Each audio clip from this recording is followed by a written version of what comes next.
Hello and welcome back to the Karma Stories podcast. I'm Rob and I hope you are having a wonderful day today. Today I have 4 stories for you from the Tales from Tech Support subreddit. The Karma Stories podcast is published to all major podcasting platforms, and you can also read along on YouTube under our @Karma Stories podcast handle. Alright, on to the stories, let's get our nerd on. This story comes to us from Gambat. Encyclopedia Moronica. R is for reconfiguration. It's a Monday. Due to a series of coincidences and random occurrences that run somewhere between a run of incredibly bad luck and a witch has cursed you, I have been on call now for approximately 4 months, while my neighboring region has been effectively unmanned for almost the same duration. I haven't exactly been covering 2 regions constantly, but there have been multiple occasions where I have been asked to leave my area to work in the unmanned adjacent one, including still receiving calls about issues requiring urgent and immediate attention in my own region while I am multiple hours distant.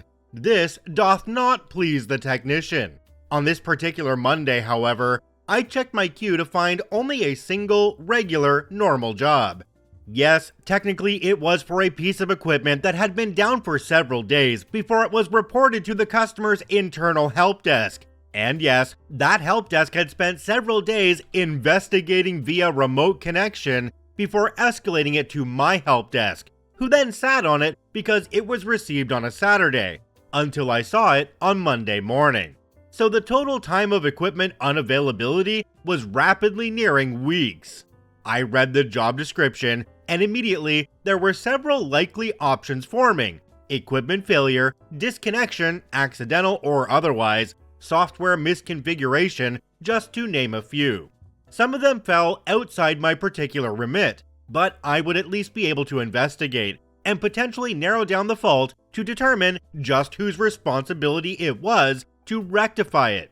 Drop the spares I might need in the back, insert keys in ignition, rev engine, and race off to the customer site, while maintaining 100% compliance with and respect of all speed limits, local laws, and traffic regulations.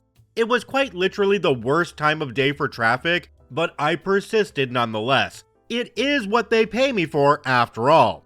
Finally, a scant 40 minutes after I first received the job, I was on site. "Hey manager, I'm here about the equipment being offline." "Oh yeah, that's been down for at least a week." "Really? I only just got the job this morning." "Yeah, I forgot to actually call it into the help desk." "Oh yeah, that'll slow down the process a bit. I'm here now, so let me have a look and see what I can figure out, okay?" "Sounds good. Boss is around too. I think maybe he was having a look at it on Friday." "Okay, I'll let you both know what I find out." So customer is aware I'm on site and why. Time to earn my pay.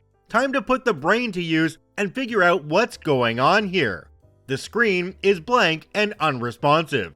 Cool, it hasn't just gone to sleep and no one knew how to wake it up this time. Power indicator is out. Pressing the power switch has no effect. Okay, no power to unit. One step further back the power chain, UPS is turned diagonally in order to fit inside the tiny cupboard. Turn it forward and no power indicator here either. Press the power button, screen comes up for a second, but immediately turns off again. In that second, the battery charge indicator showed 0 charge remaining. Boss comes in. "Hey G, any luck?" "I'm making progress, or at least I think I'm making progress. They said you looked at it last week. What do you remember?" "On Friday it turned on when I pressed the button, but then it would turn off again. Saturday it wouldn't even turn on anymore." "That tracks, let me check something." While we'd been talking, I had visually traced the black cable that snaked from the rear of the cabinet to a hardwired connection point on the wall. Immediately adjacent to that connection was a key in a lock. What are the odds? I twisted the key to the right. Immediately, I heard a small click from the UPS cupboard, followed by a quick beep. I pressed the power key on the UPS. Immediately, the voltage out indicator showed line voltage was being provided, and the battery charging indicator came on. I hit the power button on the equipment itself, the screen flickered to life at once, and began to show the normal startup process. What did you do? I turned that key about 1/8 of a turn to the right. I'm guessing it got bumped and the UPS kept the equipment online as long as possible. When you tried turning it back on, it only worked until the UPS battery got too low. Well, darn, that's been down for days. How do we stop that from happening again? I reached out and dropped the key into his hand. Maybe store this somewhere other than in the lock. It doesn't take much of a turn to hit that off position.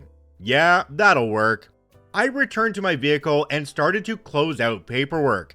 Time to site, 30 minutes, 2 times 15-minute block. Time on site, 15 minutes, 1 times 15-minute block. Equipment used, none. Return to base, 30 minutes, 2 times 15-minute block. Description: investigated report of offline equipment. Discovered UPS not providing power. Confirmed UPS battery discharged. Confirmed insufficient input voltage to UPS. Reconfigured input voltage connection to restore correct voltage. Confirmed UPS battery charging. Confirmed UPS output voltage correct. Confirmed equipment started correctly and online. Inform customer of issue and resolution steps. Observed successful operation of equipment prior to departing site. That's a whole lot of words to say. I turned it back on at the wall. Jumping down to the comment section on this one, there's one from a user called SwipeCat. It says, "They'll lose that key now." OP responded and said 100%. Fortunately, I also know where at least 3 spares are kept. It's probably a good thing that that key will go missing, because then that power won't get turned off again. If they need to cut off power to that system, they can literally turn it off at the UPS. OP is one of very few people who can write enough for a 6-minute read where they just turned off a switch, but yet still make it entertaining that you want to read more. Grats, OP, that's awesome. This story comes to us from Chavril Freak. In-house tech support, where the procedures are made up and the proper channels don't matter. Part of my work is wrangling help desk for a product which my department develops, and which many other departments within our organization also use, alongside other commercial users. As you'd expect, there's a healthy degree of collegial support around the whole thing. Everyone knows someone who's good with the product, and they'll ask them basic questions here and there. However, for more complicated stuff, help desk still needs to get involved. And from our perspective, the work really is no different whether we're helping coworker or John Doe we've never met before. The help desk operates during specific hours, and there's currently 3 people switching shifts on it. Evidently, the last thing we want in this setup is for people to get in the habit of emailing those of us who work there at our personal work addresses, instead of the @helpdesk address. It messes with our hours, it makes work harder to keep track of, and it can result in support requests sitting untouched for weeks if one of us is on vacation when they email us. So we do our best to be pretty strict about this, and people are usually understanding of being redirected to the @helpdesk address, for the most part. Today, however, was not the most part. It's my day to work the desk, and I've just come back from vacation, so you can bet your butt I'm logging out of help desk accounts on the dot and getting back to the piles of work waiting for me on other projects as soon as I can. Or at least that was the plan, until Outlook ever so generously slid a product question email notification on my screen. Guess I didn't log out of the account. Nope. Someone just emailed my personal account. I don't know this person, don't know where they even got my info from, but okay. The desk is closed for today, and my coworker is on it tomorrow, so I'll just redirect this person, and then they're someone else's problem. So I open and read their email. I have a very few specific questions. I'd like to know if you can call me at this number when you have the time. A few very specific questions is never a good sign, nor is thinking that those can be resolved via phone instead of email or the ticket form. Someone else's problem indeed. Hello, please use the @helpdesk email or the user support form on the product website for questions about product. Thank you and best regards. Pretty clear, right? Nope. Hi, my coworker said I could contact you. I think it's easier if you call because this is too long to write. If you're not the right person for tech support, please let me know who is. A little bit presumptuous to just completely gloss over what I sent, but okay. Hello, the help desk is open between these hours. Several people work on help desk, so we need requests to come in through the proper channels so that we can reliably offer support without disruptions. I will let your coworker know about this as well. Tomorrow, my coworker will be available for you on the address I provided below during said hours, and you may also reach the help desk on this phone number. There is no reply for an entire 15 minutes. Okay then, I will do it this way. Proceeds to list their very specific questions. They didn't move to the @helpdesk address, didn't even CC it in.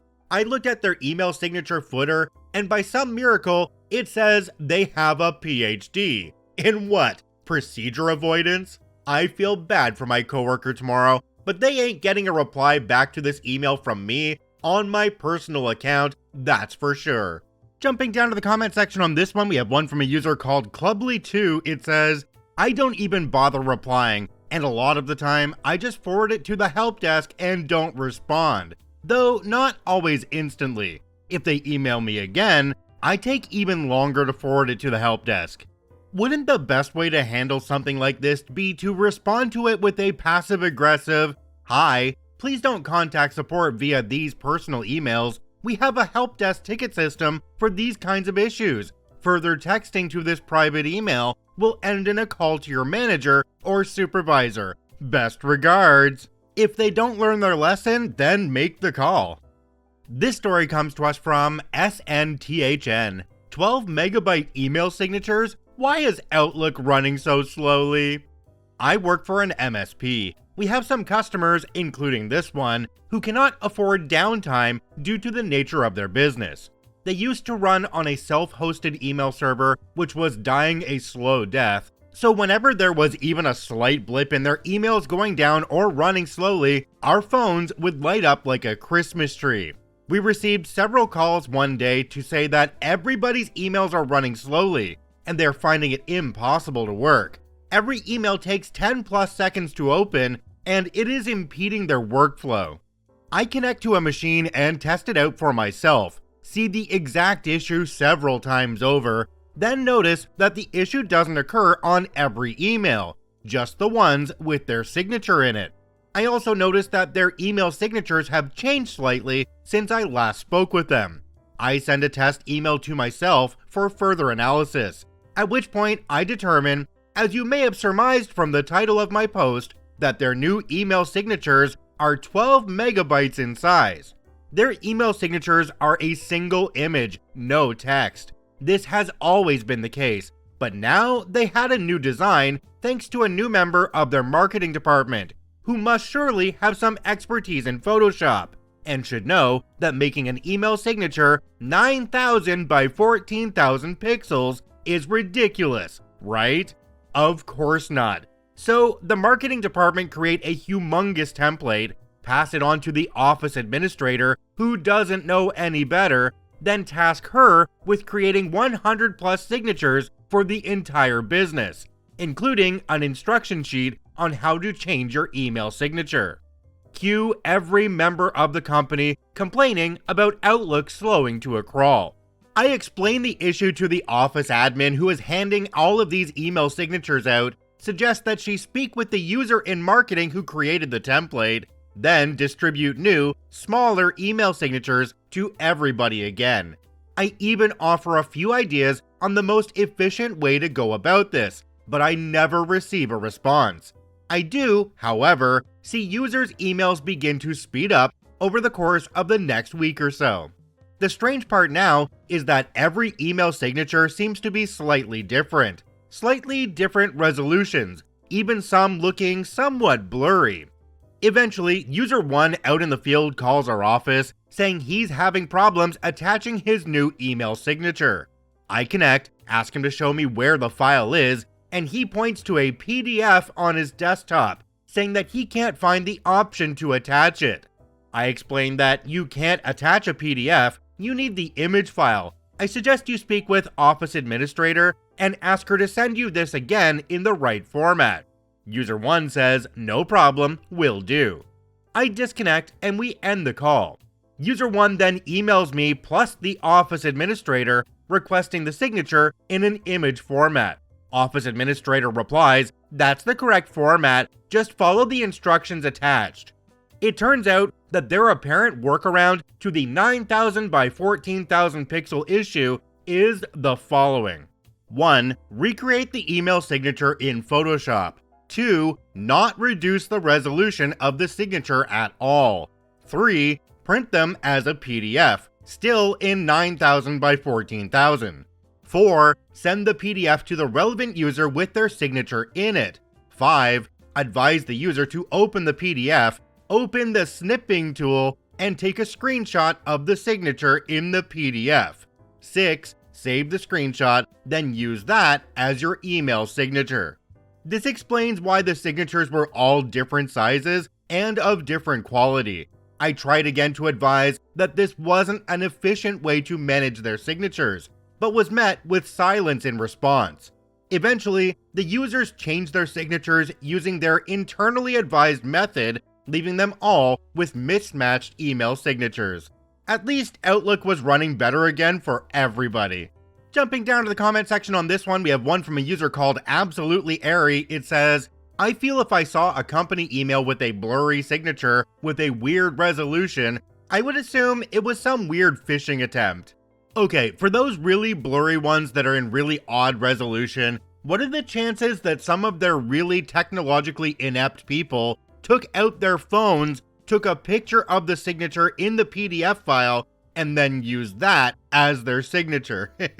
I got a quote-unquote screenshot from my parents a couple days ago, and it was literally that. A picture they took with their phone of their laptop screen. Now, they are 75, so I guess that's an excuse, but still, it made me laugh.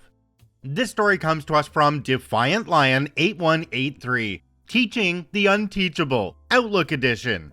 Disclaimer, Outlook is awkward, I know. So our favorite new hire has been in the job 2 weeks. My team has realized I am patient and can get her to screenshot instructions as she's doing the steps.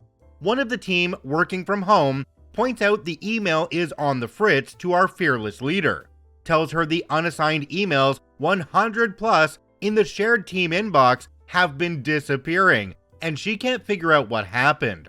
Supposedly, new hire has no idea and her queue looks fine. Fearless leader comes to me and demands to know what's wrong and did I touch anything. Nope, I'm not working in Outlook today, my focus is in a project. So I go take a look. New hire should have a maximum of 10 emails because she's too new to handle more than a password reset. That's another story. She has over 100 in her queue.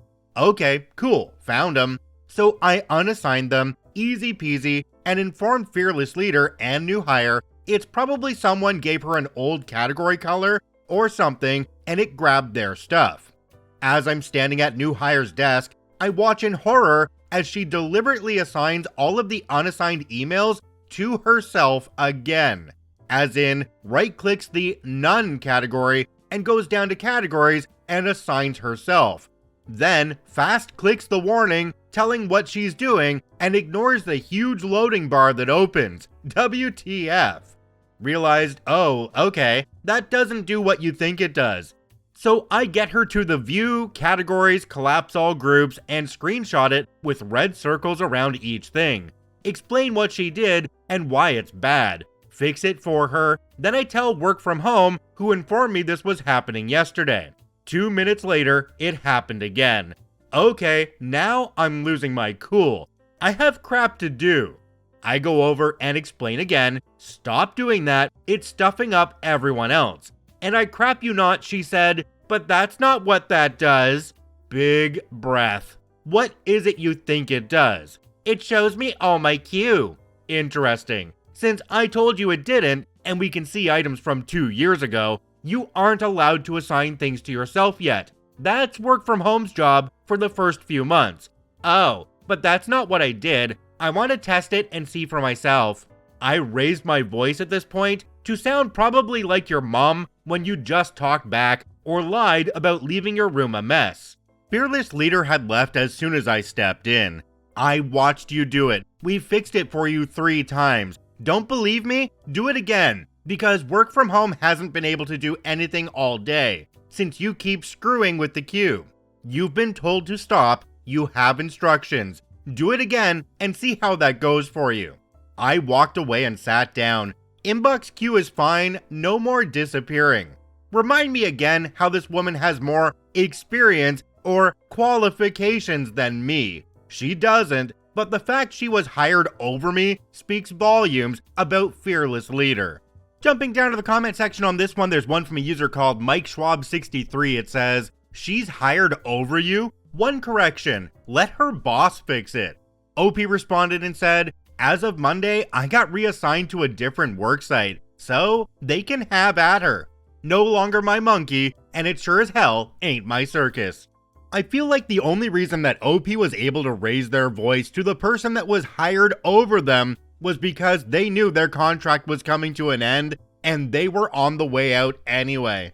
If you enjoy daily Reddit stories, I encourage you to follow and add us to your favorites on whichever podcasting platform you enjoy the most. Also, if you're watching on YouTube, make sure to hit that subscribe button and drop a like on the video. It really helps us out.